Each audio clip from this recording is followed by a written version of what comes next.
আজকে যে ছবিটা আঁকছি, একটা হাঁস দাঁড়িয়ে আছে পাড়ের মধ্যে, এরকম একটা ছবি আমি এঁকে নিয়েছি।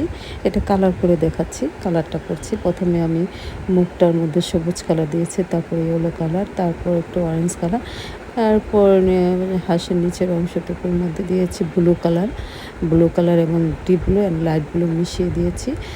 এখন পাখার কালারটা করছি। দেখুন পাখার কালারটা করতে আপনারা দেখতে পাচ্ছেন, পাখাটা কালারটা আমি করে নিচ্ছি।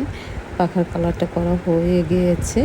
এখন আমি কালো কালারটা দিয়ে করে দিচ্ছি, যে পাখার যে একটা পালকগুলো আছে, ওই পালকগুলো যেন বোঝা যায়, ওইভাবে আমি কালো কালার দিয়ে টেনে টেনে দিচ্ছি। দেখছেন, এখন কিন্তু হাঁসটা অনেক সুন্দরভাবে বোঝা যাচ্ছে যে কোথায় পালক আছে, কোথায় ঠোঁট আছে বা আছে।